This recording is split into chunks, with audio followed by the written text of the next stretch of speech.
going to be many things that come up.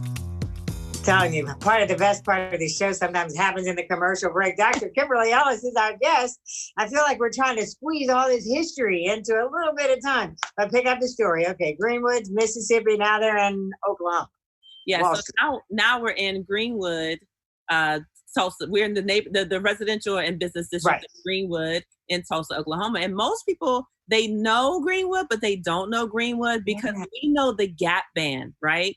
But what we don't know is that the Gap Band used to be the GAP Band. It was a synonym, an acronym for Greenwood, Archer, and Pine, the three major streets in Greenwood, Tulsa, Oklahoma. So Uncle Charlie, we love you and we love Tulsa for that reason. We've always been connected without knowing all the history, all right? So Greenwood, yes, there were many prominent, wealthy businessmen and women. There were so many shops. They had their own bus service. They had law offices. They had 2 schools, a municipal hospital. They had the Booker T. Washington High School, the Paul Laurence Dunbar High School. They had their own skating rink. The Williams family owned the Dreamland Theater. There were at least 2 hotels. I mean, it definitely was a prominent community. Everybody was not filthy rich. That's not true. But it was a model community in terms of how you could incubate wealth. And part of it was aided by Jim Crow segregation because their wealth circulated throughout the community. It turned up. Absolutely. But because this was also Tulsa, and as I said, you know, the state of Oklahoma meant an institution of white supremacy, and the KKK arrived and they started to organize.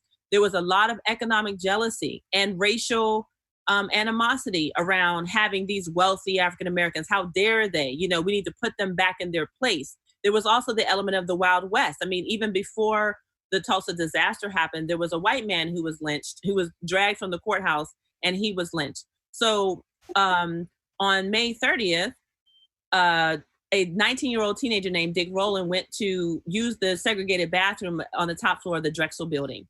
We don't really know exactly what happens, but the story is that he likely tripped and fell or something where he ended up touching, falling on, slipping on the 17-year-old white teenager elevator. She was a girl, a white elevator operator named Sarah Page. She screams, white men come running. They immediately start accusing him of sexual assault, which is, of course, the worst thing. Rape is always the ways, especially against Black men in that era. So he gets scared. He runs back to Greenwood. The police come and get him. And they arrest him. They take him to the Tulsa City County Courthouse. They stay there. The newspaper, especially for you in media, Lynne Hayes Freeland, the media played a horrible role in this. The Tulsa Tribune newspaper ran a story that came out around 4:00 that said, "Nab Negro for attacking girl in elevator."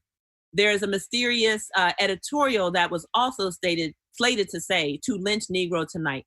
A lynch mob gathered around the Tulsa City County Courthouse, largely white men. Some of them were armed, many of them were not armed, and they were demanding that Dick Rowland be released. They wanted the police sheriff to release Dick Rowland so that he could be lynched. No trial, sounds just like mob law. There were African-American war veterans that went down and they offered their services to the police. They had their arms, they offered the services to the police to say, we'll help you to make sure that the mob does not break in and get Dick Rowland and lynch him. The sheriff said, no, we have it all under control. They left. Then they came back with more men because the mob had grown. And when they came back, just even the scene of having about 75 African-American armed, war veterans and Black men offended some of the whites. And so the story goes that there was at least one white man that says, hey, what are you going to do with that gun? And he said, I'm going to use it if I have to. And they start to wrestle, the gun goes off, and that's when a lot of the chaos ensues. That's what starts the so-called riots. The whites go and they go to the armory to pick up more.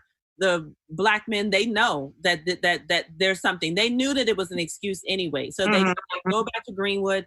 They're war veterans. So they position themselves along the Frisco Railroad tracks, which always divides Black versus white communities. Right. And they sought to defend their community. And what's not really told in the history is how they defended their community and that they actually were able to fight off these men in a variety. They were able to fight off the white riotous assault in many different ways. And they won that war that night. The problem is many of the whites that were defeated, they either ran away or they fell back and stopped shooting. And there was a silence. The community talks about there just being a silence. Some people even fell asleep. They just felt they had heard gunshots, and then it was silent. I don't want to rush you, but we probably got about 2 minutes before the break. So okay, sure.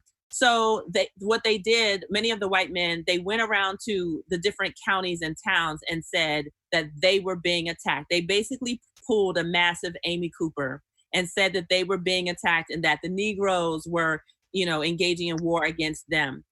It was deception. It was a lie, but it was one that worked. And so now you had literally thousands upon thousands of white men that planned on assaulting the Greenwood community, beginning with the men. But as the history is told, at about 5 o'clock in the morning, they heard a siren. And after that siren, it was just indiscriminate shooting, running, violence, and a white riotous assault against the Greenwood community. And that is what started the Tulsa Massacre. And you had people shot and killed. You had airplanes flying, dropping down turpentine balls to start fires on top of burning down the homes, burning down the churches. And basically they destroyed roughly 1,300 homes and businesses. About 40 blocks of the Greenwood community was completely decimated. And that is what is known as the Tulsa Massacre. So why isn't this a big part of U.S. history? Well, they were ashamed, for one, the people in Tulsa, because now here's the thing, Lynn. When it happened, it was on the cover of most newspapers all throughout America. So people did know about it. And it was actually meant to come to Pittsburgh. And I have a story about that in terms of how I picked up this story. But the Tulsa community was so ashamed and they were embarrassed. And on every different level, they shut off communication. They told everybody, we have it under control. We'll take care of it. So they shut out all outside, questioning reporters and things like that. And then they developed a culture of silence to the point where even today it's harder today as in like June, 2020. Right. But let's say before Watchmen premiered, Watchmen HBO premiered in October 2019, there were still millions upon millions of Americans that had never heard of what happened in Tulsa. And even people who lived in Tulsa had not heard of what happened in Tulsa because of the culture of silence that existed. It started to change around 1998, and largely because of Timothy McVeigh and the Oklahoma City bombing. Remember that? Oh yeah. When the media came, there were members from Tulsa, because they kept describing it as the worst case of domestic terrorism in United States history. There were members of Tulsa that went up to Bryant Gumbel and said, no, actually, there's a worse case, and it's in Tulsa's Greenwood community, and that's what you need to know. You, my friend, are a wealth of information. We're going to have to get you back here on a regular basis and do these segments. That, my friends, is why everybody was up in arms about the president having this rally in Tulsa. That's just the tip of the iceberg. You're coming back. Thank you. All right. Thank you. Thank you, Dr. Kimberly Ellis. We'll take a break. Wait till you see what's coming up next. We'll be right back.